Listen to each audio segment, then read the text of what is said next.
पति ब्रह्मचारी।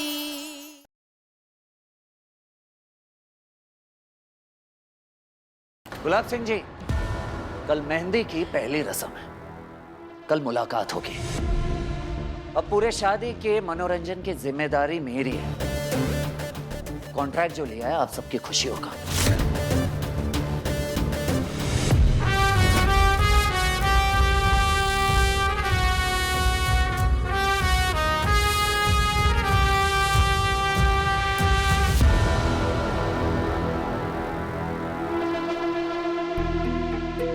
सूरज, ये सब करके तुम खुद को और मुझे दोनों को दुखी कर रहे हो।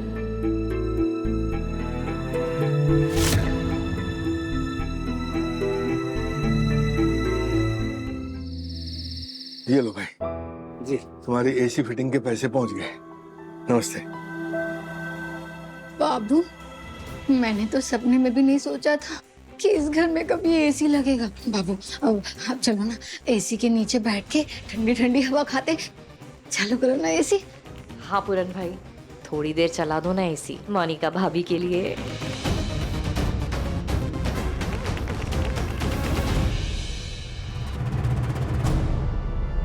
ये कहाँ से आया? चाचा जी के कॉलेज में लकी ड्रॉ था, उसमें निकला एसी। कॉलेज में लकी ड्रॉ?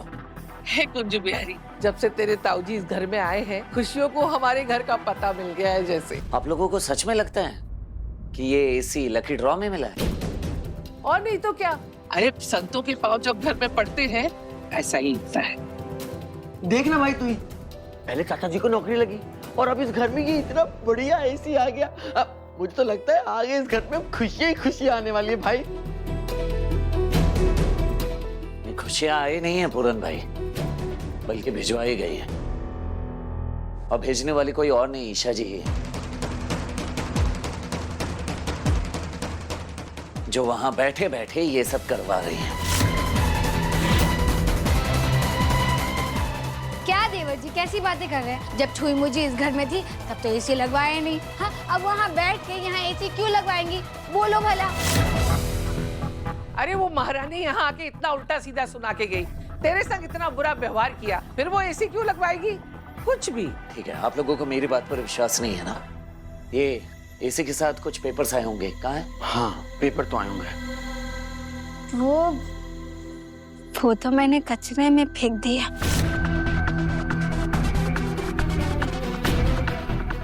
एक मिनट, एसी पर भी डिटेल्स होते हैं। एसी की डिटेल से मैं शोरूम में कॉल करके ये पता कर सकता हूँ कि इस सीक्वेंस नंबर की एसी किसने खरीदा था।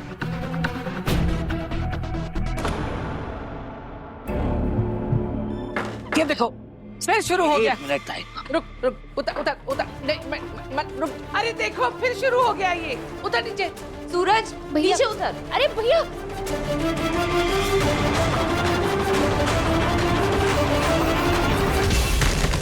अरे अरे भैया, अरे सूरज नीचे उतर। अरे नीचे उतर ना। देवर जी, संभाल के, नया नया एसी है देवर जी। अरे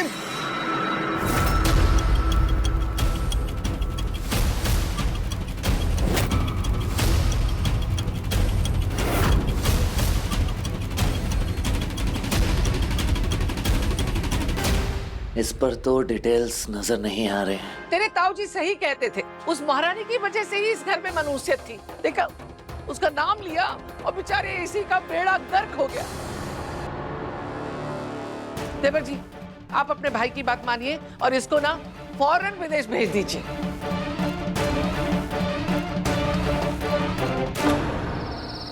काव्या, एक तरफ तुम्हारा मायका है तो दूसरी तरफ ससुराल, एक तरफ तुम्हारा भाई है तो दूसरी तरफ पति। ऐसे में मैं यही कहूंगी कि तुम्हें खुद को इन मामलों से दूर रखना चाहिए। लेकिन काव्या, आज मुझे तुमसे एक फेवर चाहिए। सूरज को कॉल करके कहो कि वो यहाँ आना बंद कर दे, प्लीज प्लीज। भाभी, मैंने आप दोनों का प्यार देखा है, इसीलिए मैं भी चाहती हूँ कि आप दोनों फिर से एक हो जाओ। लेकिन ये पूरी तरह आपका फैसला है, तो मैं सूरज भैया से बात करूंगी। भाभी क्या आपको सच में लगता है कि भैया मेरी बात सुनेंगे? अगर उन्हें किसी की सुननी होती तो पापा और ताई में उन्हें कब का रोक चुके होते। अभी मैंने उनकी आंखों में आपके लिए प्यार देखा है, वो ताकत, वो शिद्दत, वो तकलीफ जो उन्हें कभी आपसे दूर नहीं होने देगी। लेकिन अगर आप फिर भी चाहती हैं तो मैं भैया से बात करूंगी। Thank you.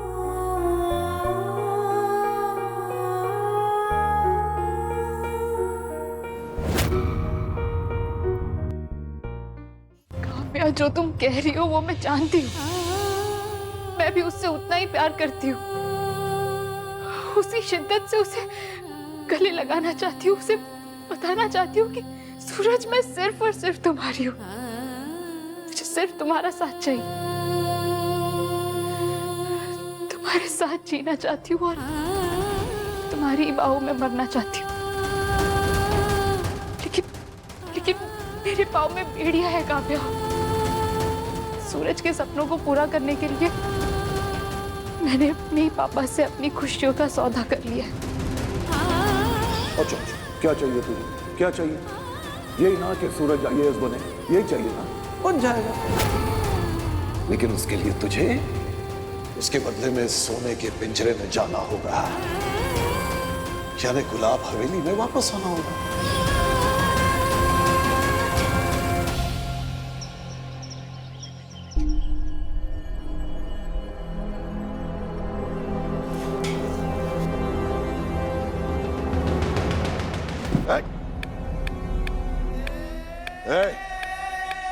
जानबूझ के करता है ना तो ये सब?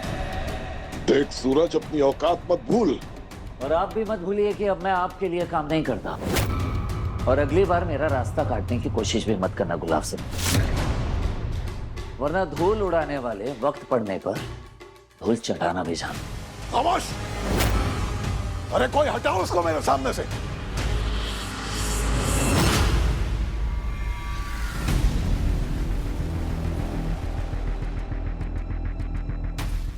काव्या,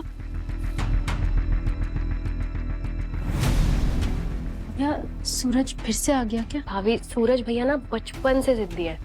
अगर वो एक बार कोई चीज ठान लेते हैं ना, फिर किसी की नहीं सुनते। मैंने सूरज भैया से बात तो की थी पर उन्होंने मेरी बात नहीं मानी। सॉरी भाभी, पर मैं चाहती भी नहीं कि भैया मेरी बात सुने। कान्हा जी, सूरज अगर रोज रोज मेरे सामने ऐसे ही आएगा तो मैं खुद को कैसे संभाल पाऊंगी?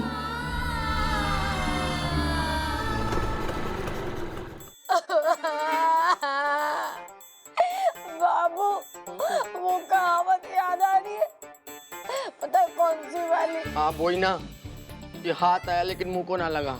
एकदम सही, एकदम सही। मुझे ना जिंदगी भर अफसोस रहेगा कि एसी आया और एक बार भी मैं एसी की हवा नहीं खा पाई। मुझे तो पता भी नहीं है कि एसी की हवा कैसे लगती है। अरे जोई मोइची ने एसी दिया तो क्या, उनकी दरिया दिली से हमारी तरक्की हो रही थी। पहले फ्रिज, फिर एसी, फिर कार देती, लेकिन देवर जी ने सब बेकार कर दिया। बाबू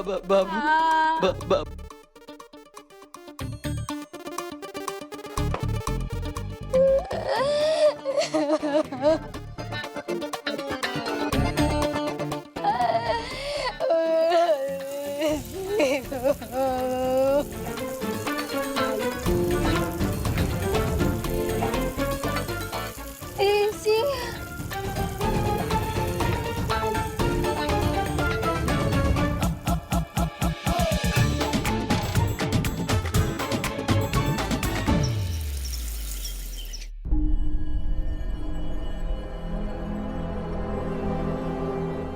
गुलाब सिंह जी, दुल्हन को बुलाइए, मेहंदी की रस्म शुरू करवानी है। हाँ हाँ जरूर।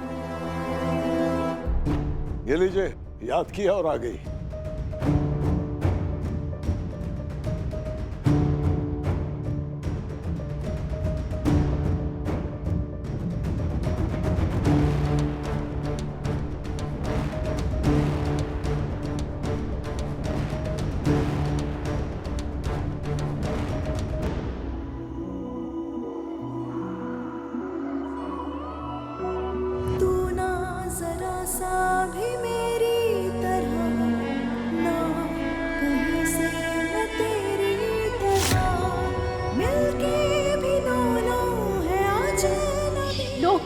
मेहंदी का रंग बताता है रिश्ता कितना गहरा है। मेरे और मेरे पति का रिश्ता भी इस मेहंदी के रंग जितना पक्का है, तभी तो तुरंत धुल जाने के बाद भी इस मेहंदी का रंग चढ़ गया मेरे हाथों में।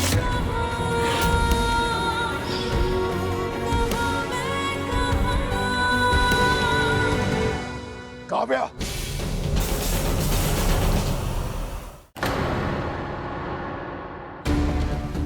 सूरज, तुम ऐसे ही मेरे सामने रहोगे तो मैं आगे बढ़ ही नहीं पाऊंगी और तुम्हारा आईएएस बनने का सपना भी पूरा नहीं हो पाएगा।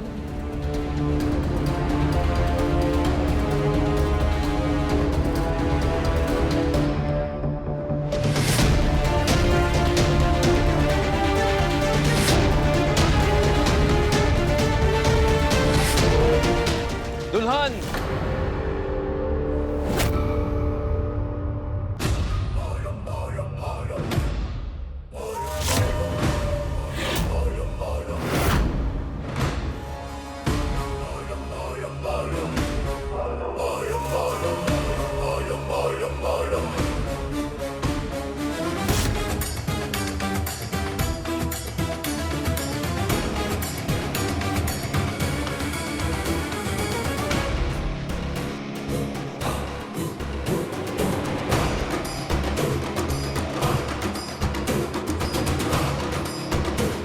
दुल्हन के हाथों में वही मेहंदी लगेगी जो उसके ससुराल से आई है।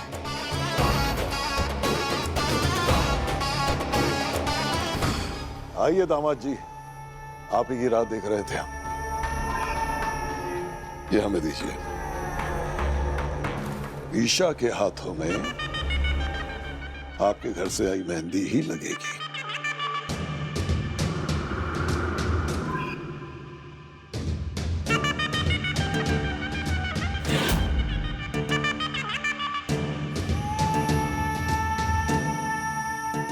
काव्या बहू, गुड़िया के हाथों में आकाश बाबू के घर से आई मेहंदी लगाना शुरू करो। आओ।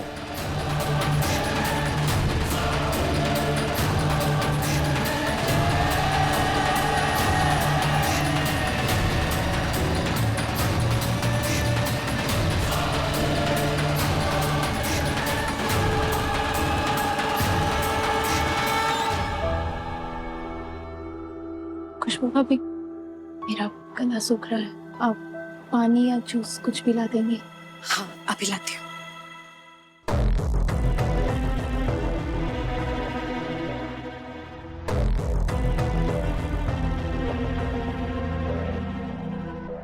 ये लो।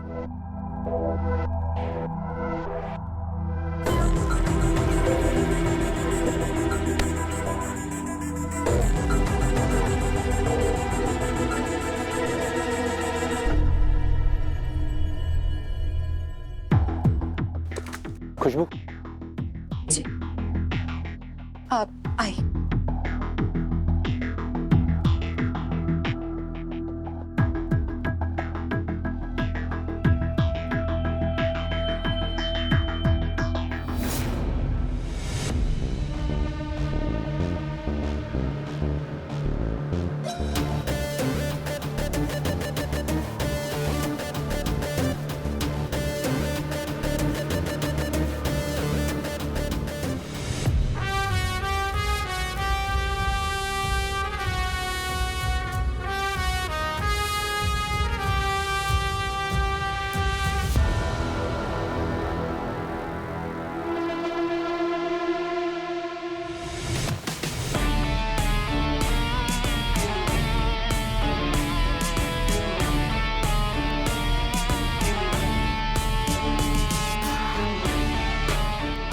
ये सूरज ईशा का झूठा जूस क्यों पी रहा है?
क्या हुआ दामाद जी? सब ठीक तो है? कुछ नहीं ससुर जी। काव्या,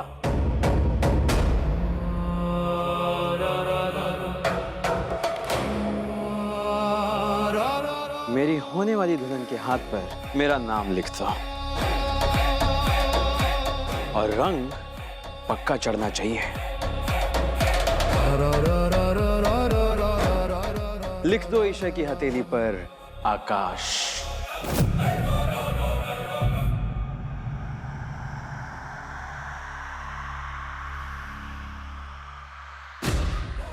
खुशबू भाभी, मेरी माँ कहती है कि हर रस्म मुहूर्त के टाइम पे शुरू होनी चाहिए,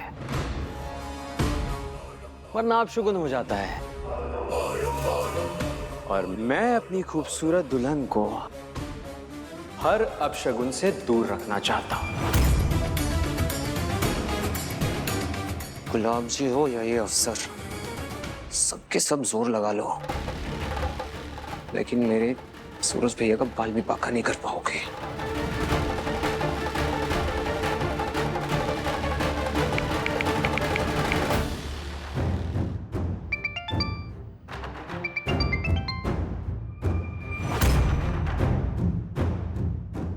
आर्या बोल। देख बंटी, मुझे पता है सूरज भैया गुलाब हवेली में। मुझे सच सच बता वहाँ क्या हो रहा है। सूरज भैया और उस अफसर में ना ऐसी तनी हुई है कि आज सूरज आकाश को फाड़ के निकल जाएगा। है कुछ भी हरी, मैं आ रही हूँ। हाँ नहीं ताई जी, आप मत आइए। आप यहाँ पे आएंगे तो ताई जी बात बिगड़ जाएगी। रिया समझाओ ना ताई जी को। हाँ हाँ माँ, बंटी बिल्कुल सही कह रहा है। प्लीज आप मत जाओ। बंटी, मैं आ रही हूँ। ठीक है,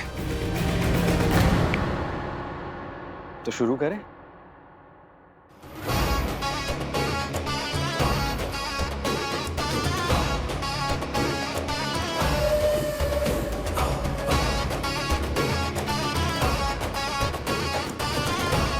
एक मिनट का है।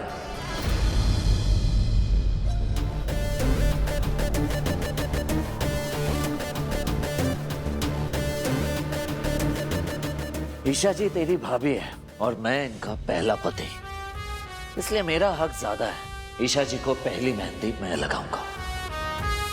सूरज! करने दीजिए ससुर जी, वैसे भी बेचारा रिश्तों की फांसी पे चढ़ रहा है। आखिरी इच्छाएं पूरी करने दीजिए इसे। लिखे चाहे कोई भी, नाम तो आकाश का ही लिखा जाएगा ना।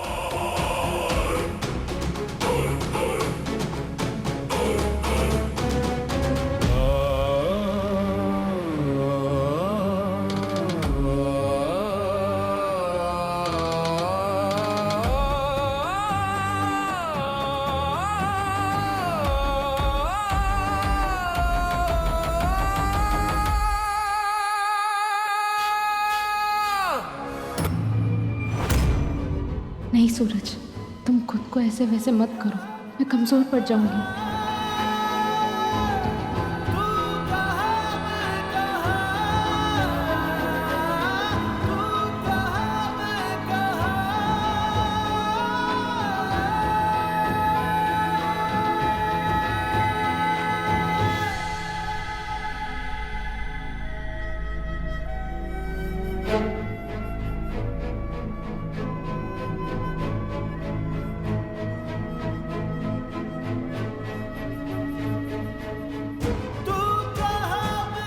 आपके हाथ में सिर्फ और सिर्फ सूरज के नाम की मेहंदी ही लगेगी ईशा जी।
हथेलियों पे लिखा एक दूसरे का नाम ही हमारी किस्मत है ईशा जी।